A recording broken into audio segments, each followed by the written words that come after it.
चला नोटबुक्स काढल्या. नोटबुक्स मध्ये पहिल्या पेज पासून आपल्याला रिव्हिजन करायची त्याच्यामध्ये. ओके, एक रिव्हिजन घेऊन लगेचच एक प्रॉब्लेम सॉल्व्ह करूयात आपण. म्हणजे आतापर्यंत काय काय पाहिलं ते संपूर्ण बेसिक पार्ट आपण आता एकदा रिवाइज करूयात. ओके, नोटबुक सगळ्यांच्या ओपन आहे. ओके, चला पहिला पॉइंट काय पाहिलं होता आपण? कॅशबुक. म्हणजे सगळ्यात पहिल्यांदा एनपीओ चे आपल्याला फायनल अकाउंट करायचं असेल तर जसं की आपल्याला पार्टनरशिपचं फायनल अकाउंट करायचं असेल तर आपण त्याचं जर्नल, लेजर, ट्रायल बॅलन्स आणि ऍडजस्टमेंट पर्यंत येणं कंपल्सरी आहे. त्या प्रकारेच आपल्याला जर एनपीओचं करायचं असेल तर एनपीओ पहिल्यांदा कॅशबुक मेंटेन करणार. कॅशबुक मधल्या प्रत्येक आयटमचं लेजर अकाउंट ओपन करणार. इयर एंडला कॅशबुक आणि लेजर अकाउंट क्लोज करून त्याच्यापासून receipt and payment account prepare करणार. मग आपल्याला क्वेश्चन मध्ये रिसिप्ट अँड पेमेंट अकाउंट आणि ऍडजस्टमेंट म्हणजे ऍडिशनल इन्फॉर्मेशन दिली जाणार आणि त्याच्यापासून आपण काय तयार करणार? Final accounts of not for profit concern. मग नॉट फॉर प्रॉफिट कन्सर्नच्या फायनल अकाउंट मध्ये काय काय येणार? एक येणार इन्कम अँड एक्सपेंडिचर अकाउंट आणि दुसरं balance sheet. Income and expenditure account हे अटॅच असतं, ऑलवेज अकंपनीड विथ. अकंपनीड म्हणजे च्या सोबत असणे. इन्कम अँड एक्सपेंडिचर हे बॅलन्स शीट सोबतच असतं. रिसिप्ट अँड पेमेंट अकाउंट नसलं तरी चालेल. ओके, पुढे काय पाहिलं आपण? मिनिंग. मिनिंग काय एनपीओचं?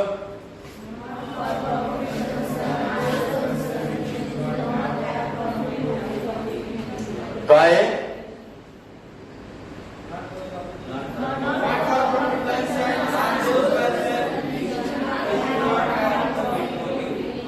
Not for profit concern R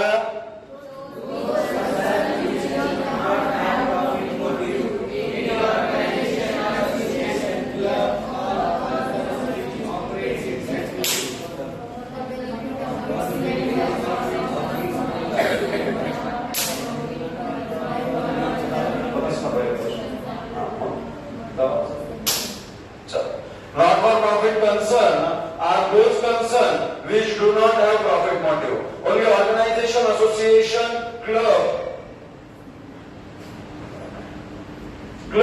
or all concerns which operates its activity for the benefits of all other and do not have profit motive is called not for profit concern. काहीतरी चुकीचं लिहिलं त्याच्यामध्ये.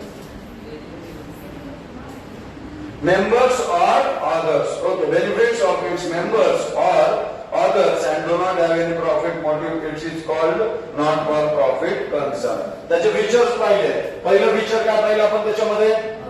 Objective. Objective काय not for profit कन्सर्नचं? To provide services. दुसरं objective काय पाहिलं आपण? Dividend. Prohibited to issue dividend. Dividend issue करण्यासाठी त्यांना प्रोहिबिशन आहे. प्रोहिबिशन म्हणजे बंधन. त्याच्यानंतर काय पाहिलं आपण? Membership. Any person who wants to become a member of not for profit concern can become a member by paying entrance fees, subscription or other admission fees. ह्याच्या fees आहेत या पेड करून ते मेंबरशिप घेऊ शकतात. याच्यानंतर काय पाहिलं आपण? Democratic management. म्हणजे यांची जी बॉडी असते मॅनेजमेंट करण्यासाठी ती इलेक्टेड रिप्रेझेंटेटिव्ह असतात. कोण असतात? Elected representative. म्हणजे इलेक्शन करून त्याच्यामधले त्या बॉडी मेंबर्सला अपॉइंट केलं जात असतं. याच्यानंतर receipt and payment account. Receipt and payment account is a dash dash account. कोणतं अकाउंट?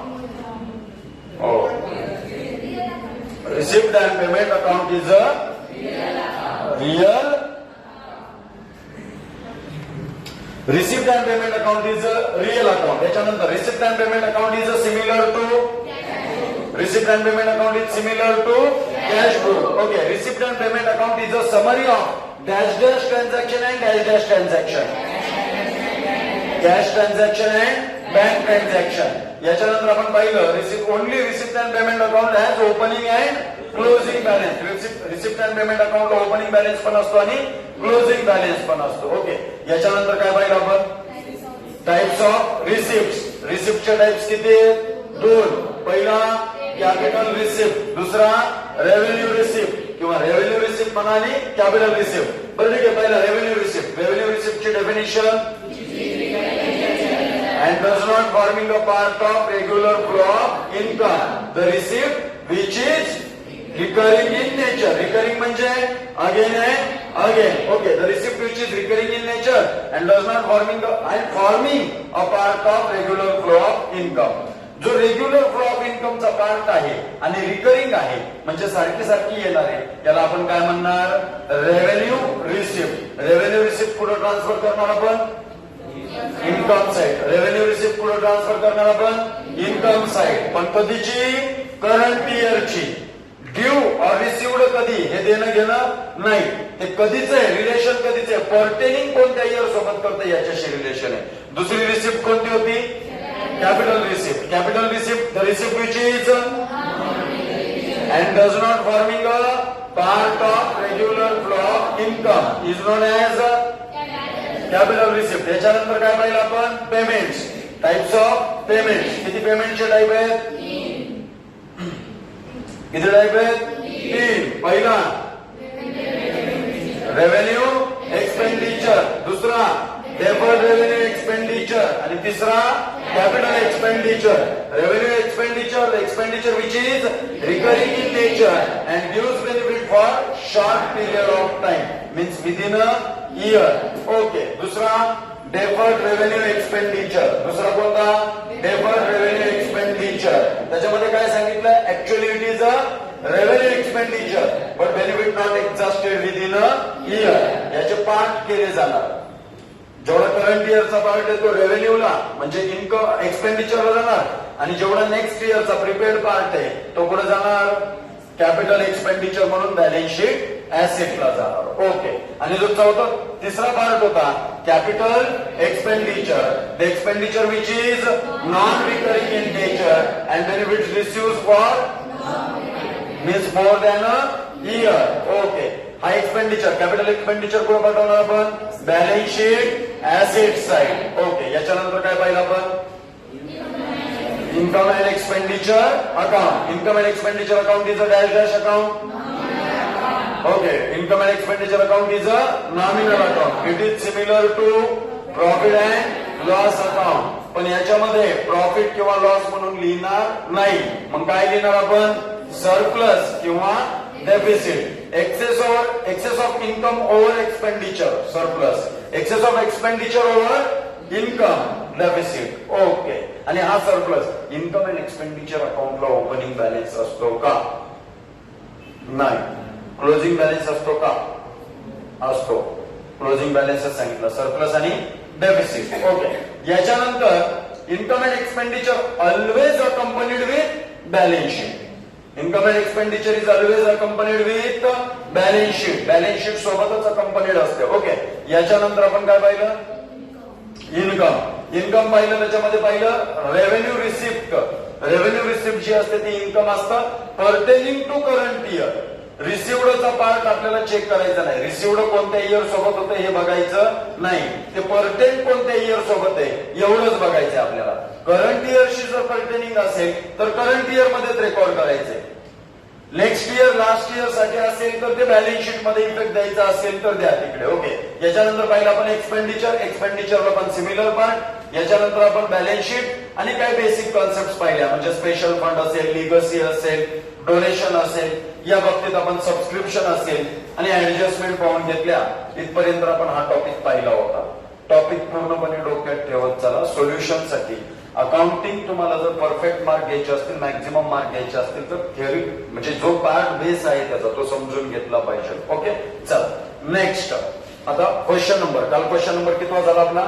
7. आता क्वेश्चन नंबर 8 कडे या. क्वेश्चन नंबर 8 याला सॉल्व्ह करून बघणार आहोत आपण इथं.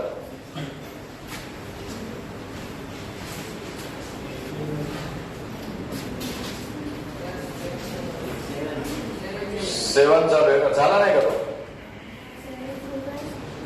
कधी 7 हो गया ना.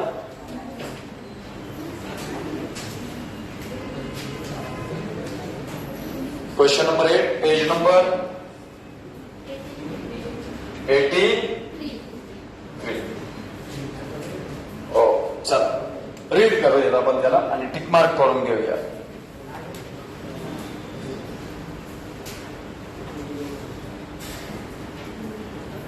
हे बघा क्वेश्चन नंबर 7 झाला ना कालच. डिप्रिशिएट फर्निचर ऍट 8% वगैरे सगळं झालं नाही काय? ओके चला.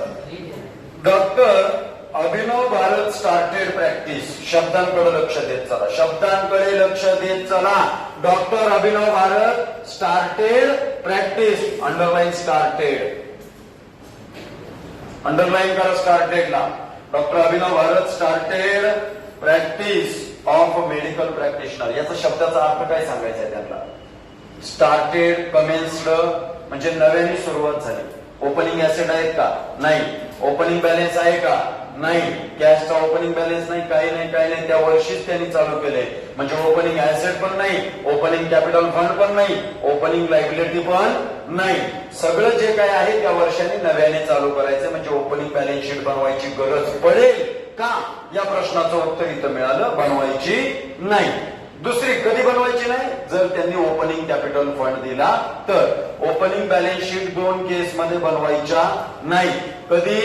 एक, ओपनिंग कॅपिटल फंड दिला तर, आणि दुसरं त्यांचा जर बिझनेस न्यूली स्टार्टेड असेल, कमेन्स्ड असेल तर आपल्याला ओपनिंग कॅपिटल फंड बनवायची, शोधण्यासाठी ओपनिंग बॅलन्स शीट बनवायची नाही.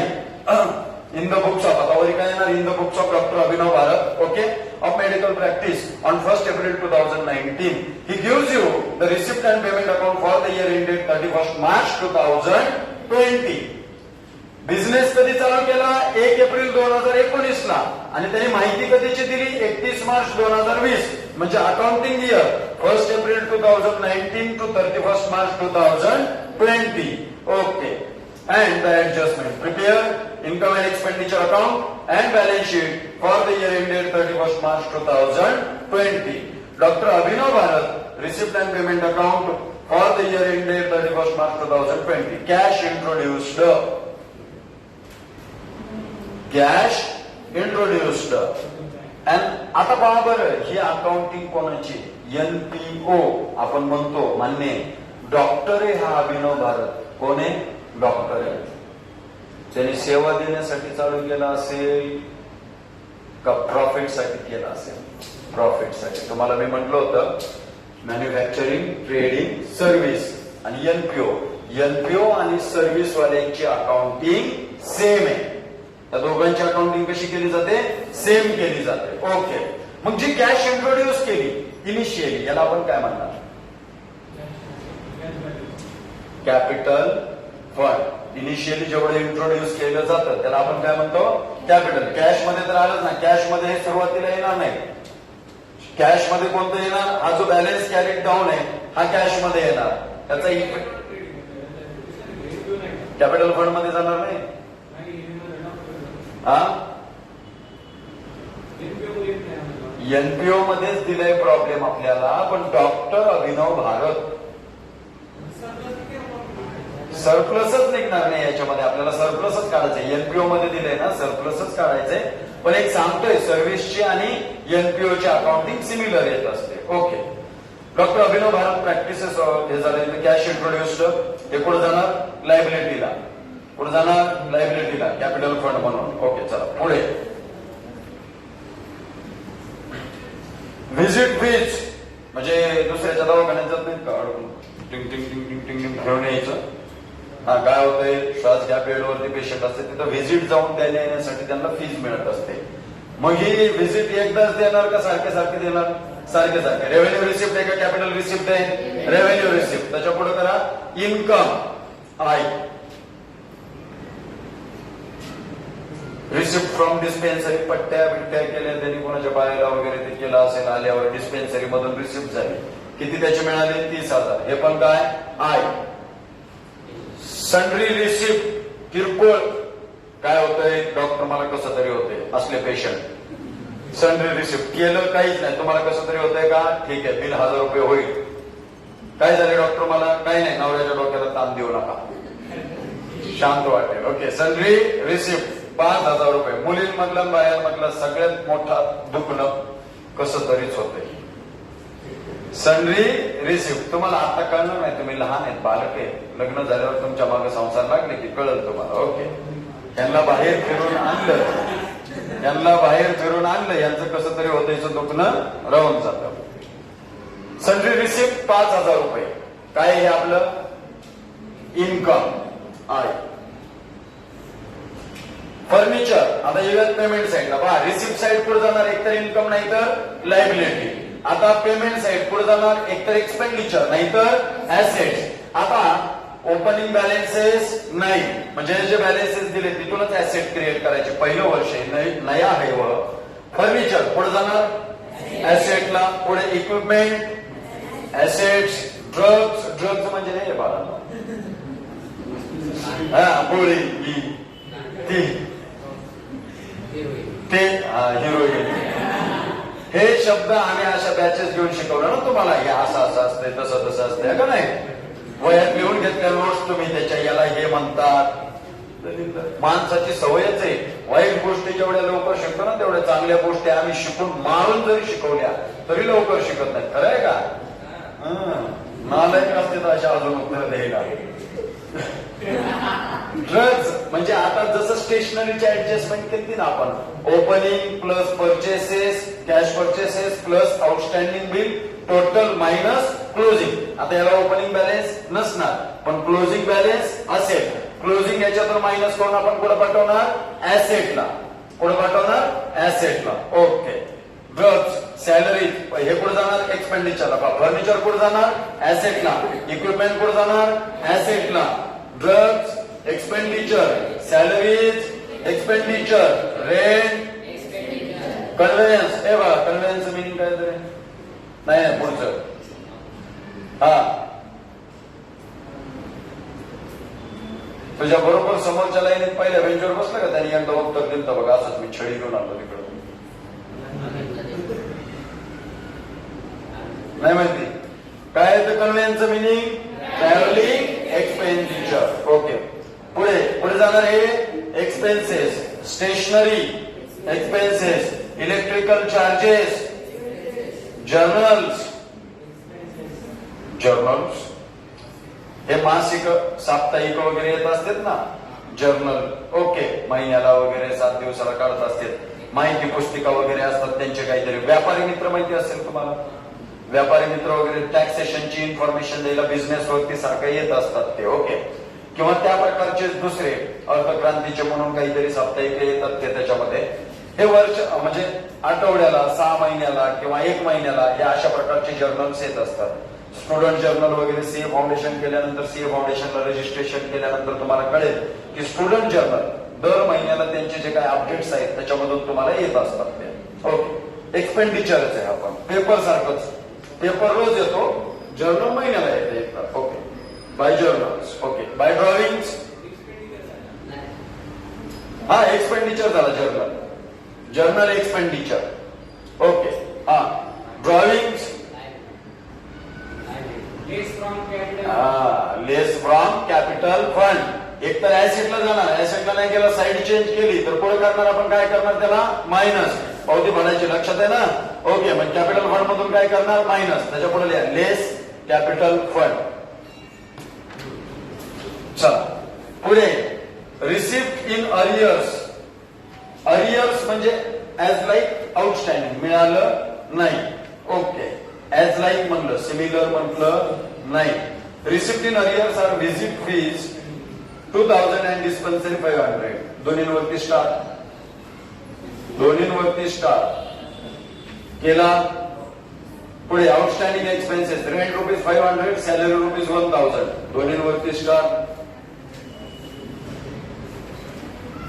केला का झाला. स्टार. ए बाळांनो बरेच जण काय करते तिथं रेट दोन्हीवरती स्टार म्हणले ह्याच्यावर स्टार करते. स्टार इथं नाही करायचा. Star receipt and payment account मध्ये जाऊन तो आयटम दिसतो ना तिथं जाऊन करायचा. हा नाहीतर इथं स्टार करतात. केले स्टार आम्ही इथं नाही करायचा. Stock of drugs was ₹1000. Drugs वरती स्टार. ड्रग्ज स्टॉक राहिला ना स्टॉक मायनस करणार आपण त्याच्यातून. हा पुढे depreciate furniture 8% per annum and equipment ₹500. Equipment आणि फर्निचर वरती स्टार करा. फास्ट मध्ये केलं सर्वांनी. चला पुढे 40% of conveyance are domestic purpose. बाबर कसं फिरून टाकले. 40% ऑफ कन्व्हेन्स म्हणजे जे ट्रॅव्हलिंग झाले ना 40% त्याच्या घरगुती कामासाठी झाले. म्हणजे पर्सनल आहे का बिझनेस आहे. पर्सनल. म्हणजे जे पर्सनल आहे याला आपण काय म्हणतो, ड्रॉइंग. याला काय म्हणतो आपण, ड्रॉइंग. कन्व्हेन्स मधून 40% मायनस आणि कॅपिटल फंड मधून 40% आलेली अमाऊंट तेवढी मायनस. ओके, दोन्ही मधून काय होणार, मायनस होणार. कळालं इथपर्यंत? तीच चालू आहे, तुम्ही दुसऱ्या क्वेश्चन वाचल्या.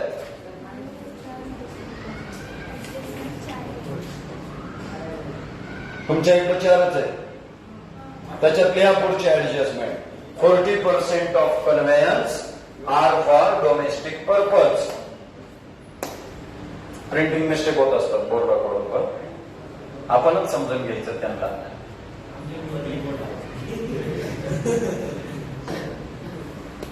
"40% of conveyance are for domestic purpose." 40% of conveyance are for domestic purpose. झालं? चला, तर कन्व्हेन्स मधून, कन्व्हेन्स वरती स्टार्ट केला का स्टार्ट? हा, चला मग आता फॉर्मॅट बनवून घेऊयात. इन्कम अँड एक्सपेंडिचर आणि balance sheet. In the books of doctor Abhinav Bharat. गाव दिलंय का त्याचं? नाही दिलं का? राहू द्या मग, मी गावाच त्याला. ओके, पहिल्यांदा काय बनवायचं आपल्याला, इन्कम अँड एक्सपेंडिचर बनवायचं format. Expenditure account for the year ended 31st March 2020.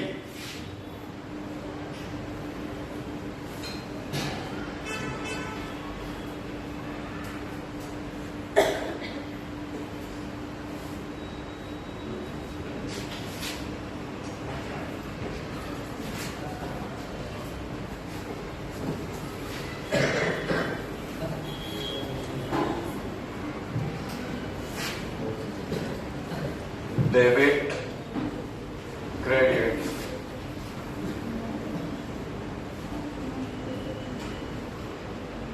expenditures, amount rupees,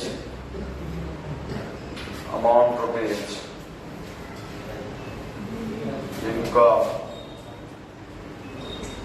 amount rupees, balance sheet,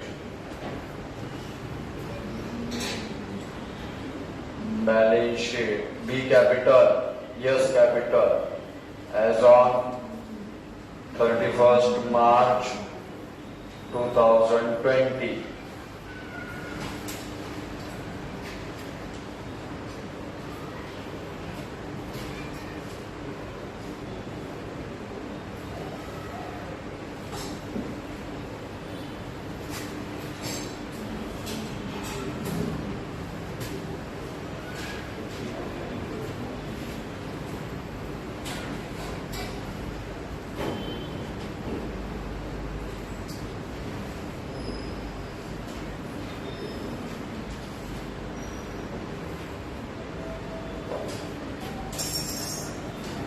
Liabilities, amount rupees, assets, amount rupees. आधी मी सॉल्व करून दाखवू का दोघं सोबतच? चला, झालं फॉर्मॅट.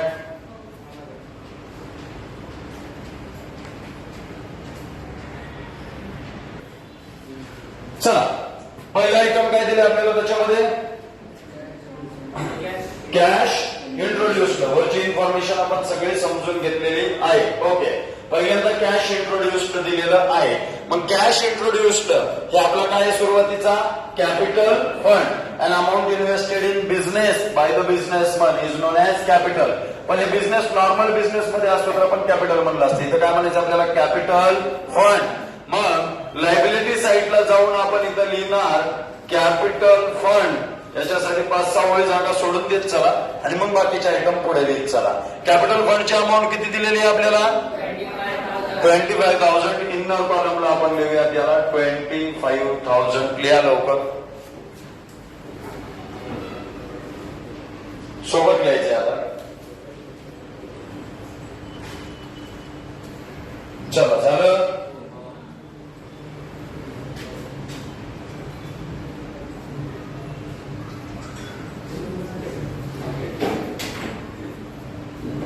चला पुढचा आयटम. चला next item, to visit fees. पुढे जाणार इन्कमला. इथं लिहिणार आपण बाय विजिट फीज.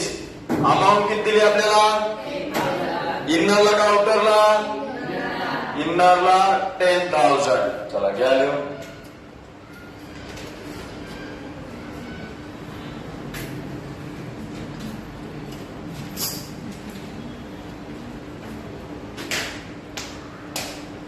चलायचं का पुढे. चला नेक्स्ट आयटम.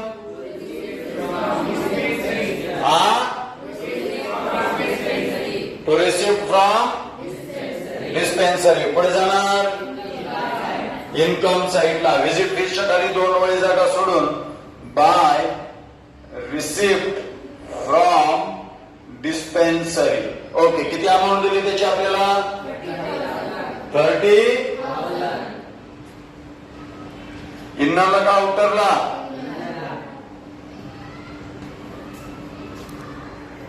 चला नेक्स्ट. टू पुढे जाणार इन्कम.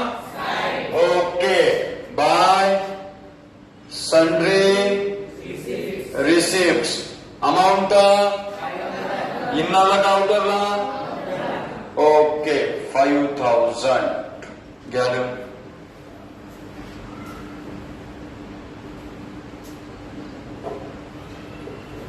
लिहायचं असेल तर बसा, उघडच आहे. इथं टाइमपासला नाही. मी काही इथं नाचणार, तुम्ही काय बघ नाही. प्रॉब्लेम सोडवायचा असेल तर बसा.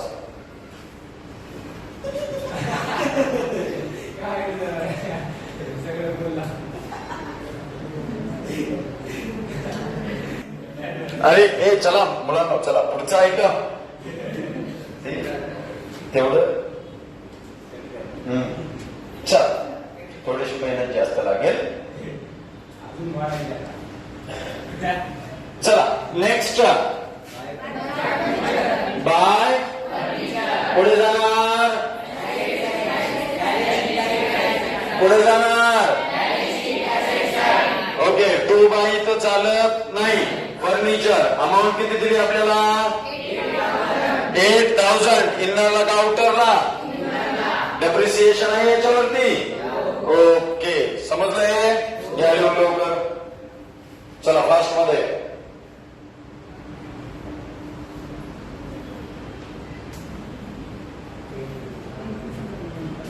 झालं का, झालं सर्वांचं. चला नेक्स्ट आयटम. बाय पुढे जाणार इक्विपमेंट्स. अमाऊंट 10,000. इन्नर का आउटर, डेप्रिसिएशन आहे याच्यावरती पण. ओके चला घ्या लिहून.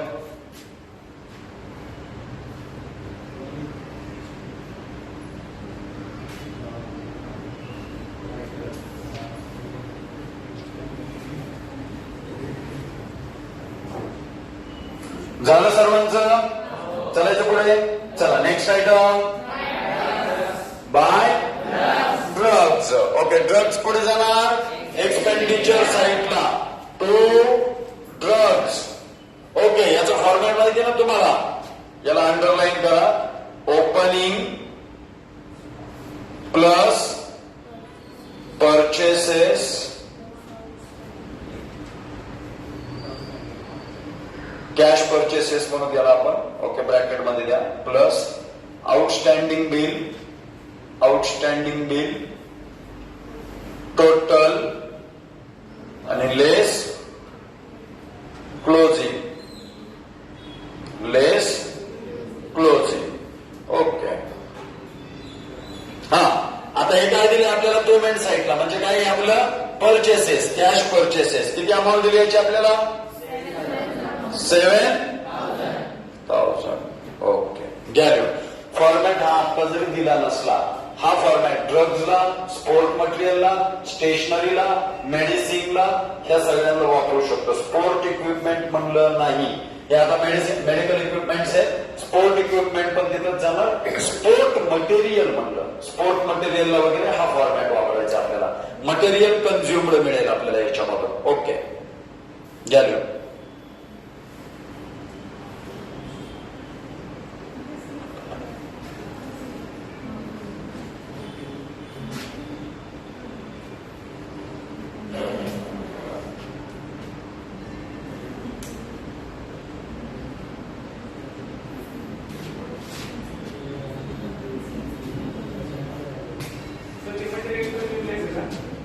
हो,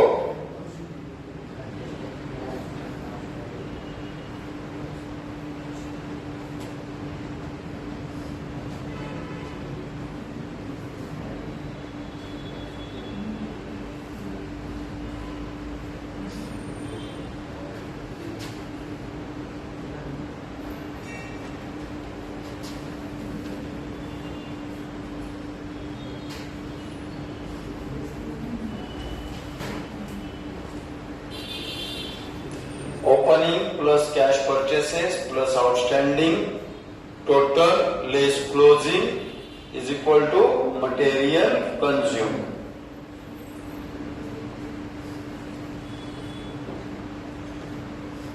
झालं?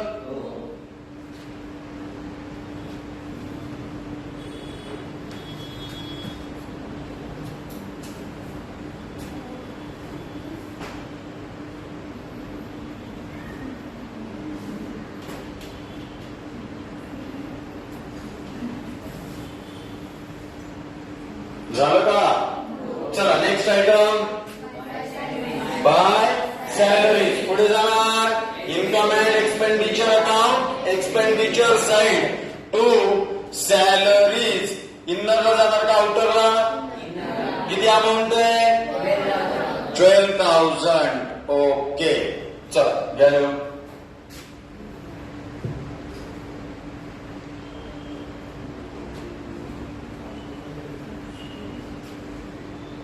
झालं का? चला नेक्स्ट आयटम, बाय रेंट. पुढे जाणार income and expenditure account, expenditure side. याच्यासाठी ओळी सोडल्यानंतर 2 टू रेंट. अमाऊंट किती दिली आपल्याला? इनरला का आउटरला? इनरला. गॅल्यू.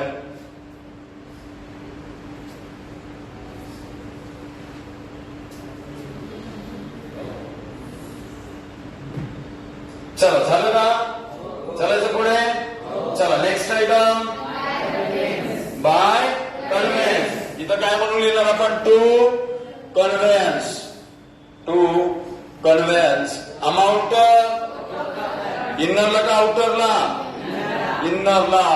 40% पर्सनल यूज साठी केलं ना, democratic use. Domestic use. Domestic म्हणजे घरगुती. चला झालं का? झालं. चालायचं पुढे. चला नेक्स्ट आयटम, बाय स्टेशनरी. इथं काय लिहिणार आपण? Two stationary. अमाऊंट 500. इनरला का आउटरला? 500. ओके, गॅल्यू.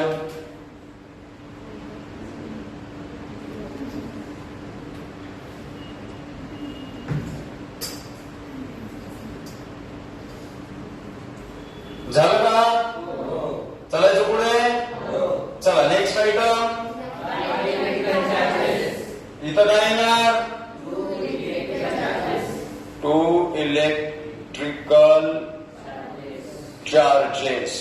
किती अमाऊंट? इनर का आउटर? 5,000.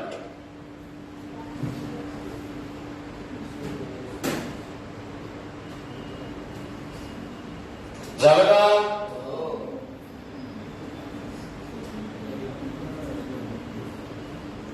झालं? चलायचं पुढे. चला नेक्स्ट आयटम. Bye journals. इथे काय म्हणून लिहिणार आपण? जर्नल्स. जनरल्स नाही. किती अमाऊंट दिली? 500. घ्या लिहून.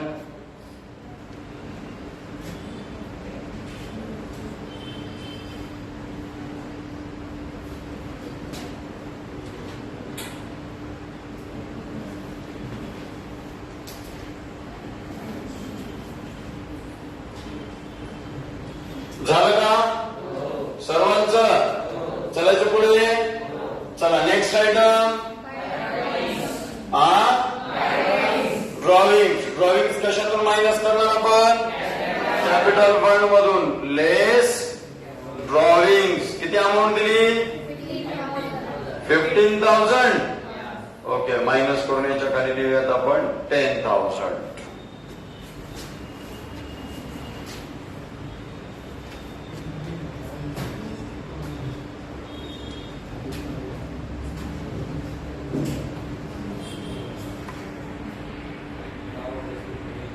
चलायचं पुढे.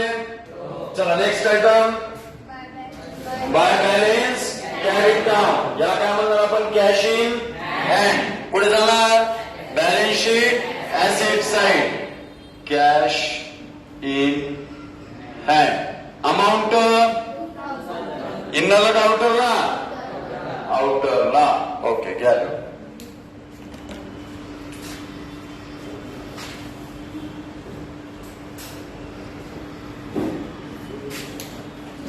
हे झालं आपलं रिसिप्ट अँड पेमेंट अकाउंटचं पोस्टिंग. हे कशात झालं?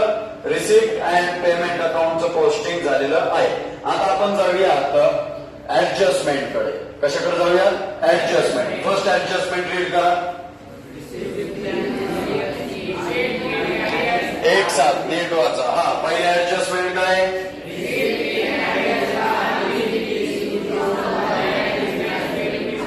Receipt in arrears to visit fees rupees 2,000.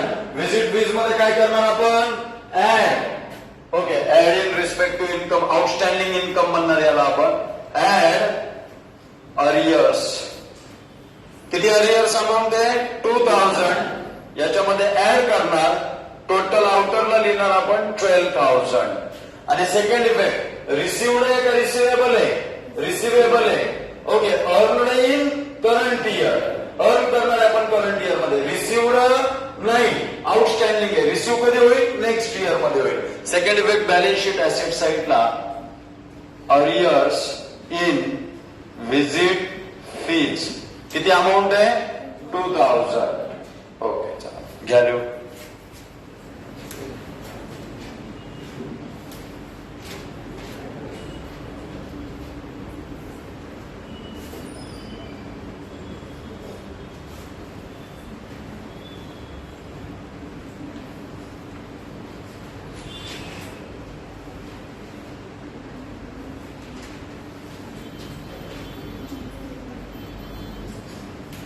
झालं का?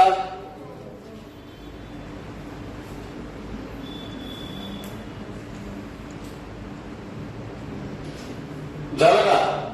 चला नेक्स्ट काय काय आउटस्टँडिंग आहे म्हणून सांगितलं? डिस्पेन्सरी. डिस्पेन्सरी मध्ये पण काय करणार आपण? Add arrears. किती अमाऊंट आहे? 500. टोटल करून आउटरला लिहा सोबतच. आउटरला जाणार 30,500. आणि या 500चा सेकंड इफेक्ट बॅलन्स शीट ऍसेटला जाणार. Arrears in receipt. Arrears in dispensary receipt amount 500 आउटरला. Arrears in dispensary receipt. झालं?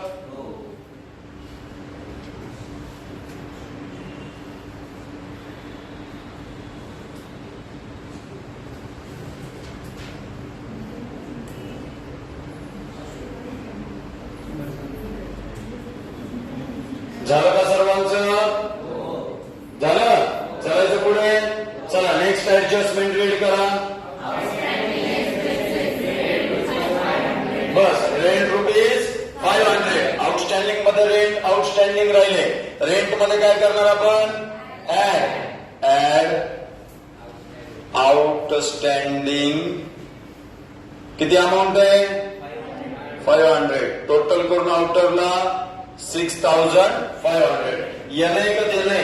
देणे. ऍसेट आहे का लायबिलिटी? लायबिलिटी. सेकंड वे इथं रेकॉर्ड करताना नीट लक्ष द्या. इथं रेकॉर्ड करताना आपण नॉमिनल अकाउंट म्हणून रेकॉर्ड केलं. Income and expenditure account is nominal account. याला रेकॉर्ड करताना इथं काय रेकॉर्ड केलं? Nominal account. करंट इयरचं expenditure due in current year, paid in next year. Next year मध्ये पेड होऊन जाईल ते, पण ड्यू कधी झाले? करंट इयर मध्ये, म्हणून हा एक्सपेंडिचर. पण पेड इन नेक्स्ट इयर पर्सनचा संबंध आला इथं. Representative person. कोणता पर्सन? Representative person. आणि बॅलन्स शीट बनवतोच आपण पर्सनल आणि रिअल अकाउंट पासून. बॅलन्स शीट मध्ये जेवढे आयटम्स असतात ना ते पर्सनल आणि रिअल अकाउंटचे असतात. मग इथं लिहिणार outstanding rent. Outstanding rent amount आउटरला 500. बरोबर का? या लिहू.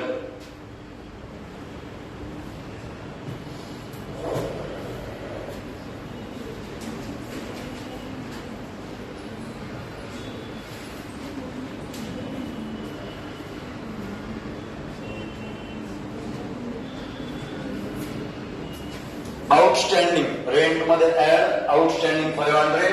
बॅलन्स शीट लायबिलिटी साईडला आउटस्टँडिंग रेंट 500.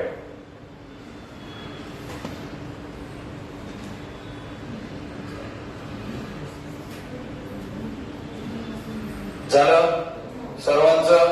चलायचं पुढे. चला नेक्स्ट आयटम सॅलरी 1000. सॅलरी मध्ये काय करणार आपण? Add outstanding 1000. आउटरला टोटल 13000. हा झाला एक इफेक्ट. दुसरा इफेक्ट पुढे जाणार balance sheet liability side. Outstanding salary आउटरला 1000. लिहून घ्या.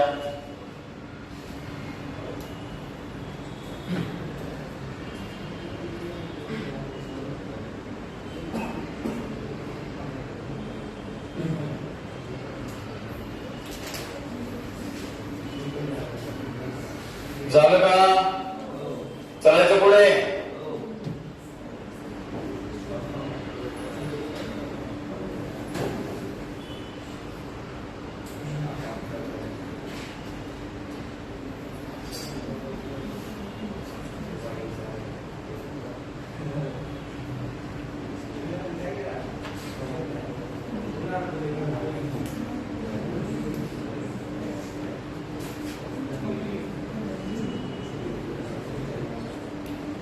झालं?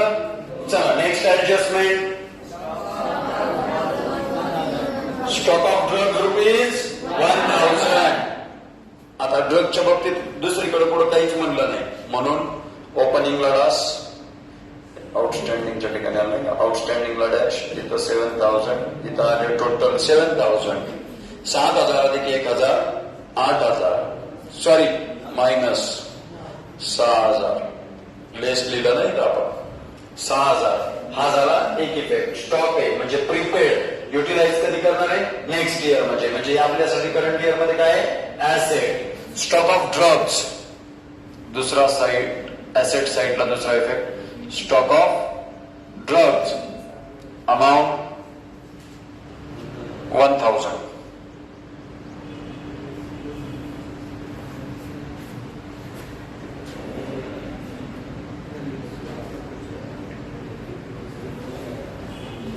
चला झालं का? झालं सर्वांचं?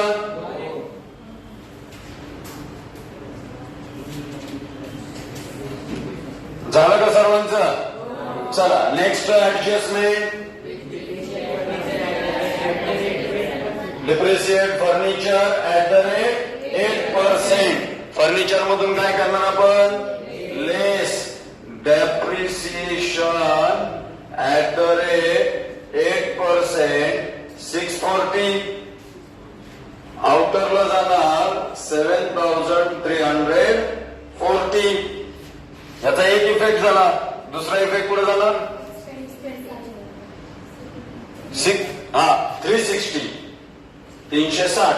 ओके. दुसरा इफेक्ट कुठे जाणार? 640चा expenditure side to depreciation on furniture 640.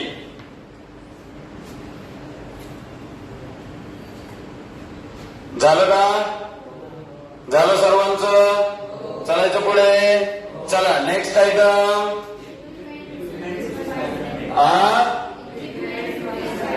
Equipment ₹500. Equipment कितीचे? 500चे. ओके. मग इक्विपमेंट वरती डिप्रिसिएशन चार्ज करायचं ₹500. लेस डिप्रिसिएशन @ ओके. डेप्रिसिएशनच लिहूया.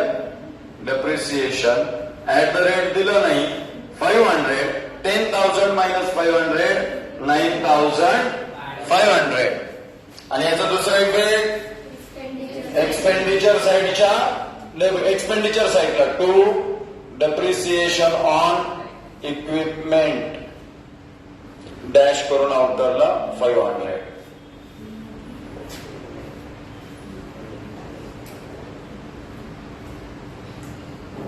चला झालं का? झालं. ओके. चला next. 40% of conveyance are for domestic purpose. Less drawings 40%. 1,600. 40% is not? Okay. 2,400 आउटरला. हा झाला एक इफेक्ट. दुसरा इफेक्ट कॅपिटल फंड मधून काय करणार? मायनस लेस ड्रॉविंग्स 1,600 आणि टोटल येणार 8,400. खाली लिहा. त्याच्यात इनरलाच लिहा. अजून सरप्लस डेफिसिटची ऍडजस्टमेंट केलेली नाही.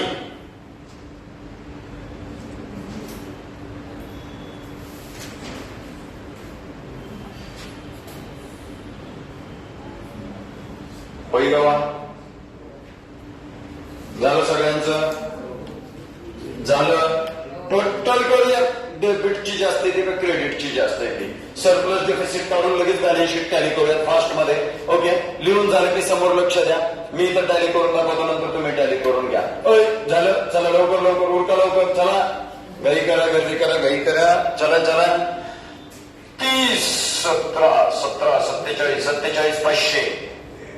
क्रेडिटची टोटल किती आली? 47,500. 30 घेतली आपण डेबिटला. 47,500. इथं लिहिलं आपण पेन्सिलने. लगेच तिथल्या तिथं डबल डबल टोटल लिहून टाइम वेस्ट करायचा नाही.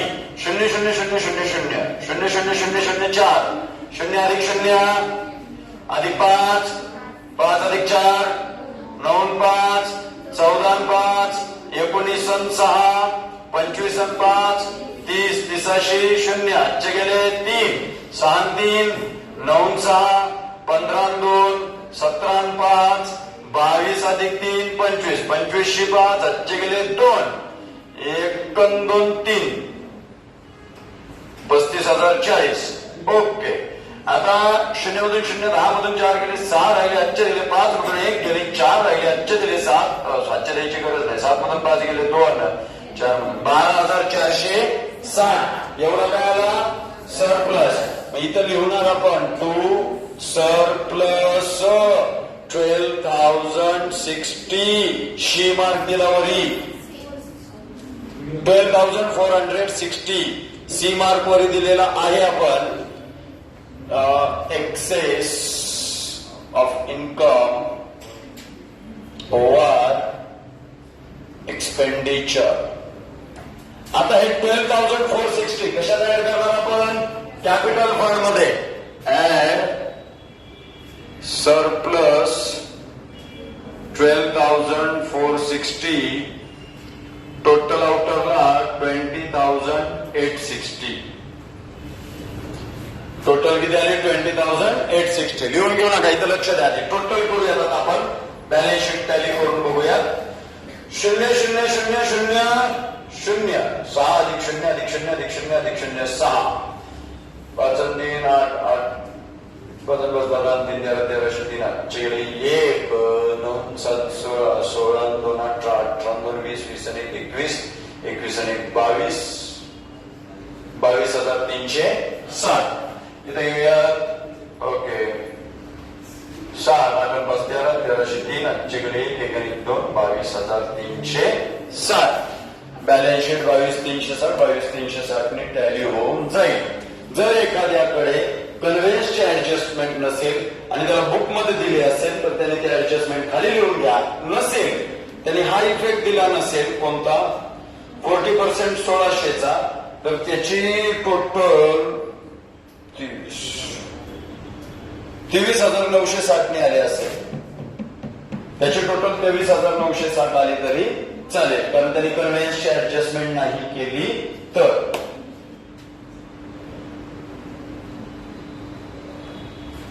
नाही तेवढंच येईल बहुतेक. आय थिंक तेवढंच येणार, कारण इथं तेच येणार 22,360च येणार. ओके चला झालं इथपर्यंत. रिमेनिंग पार्ट आपण उद्याला पाहूयात.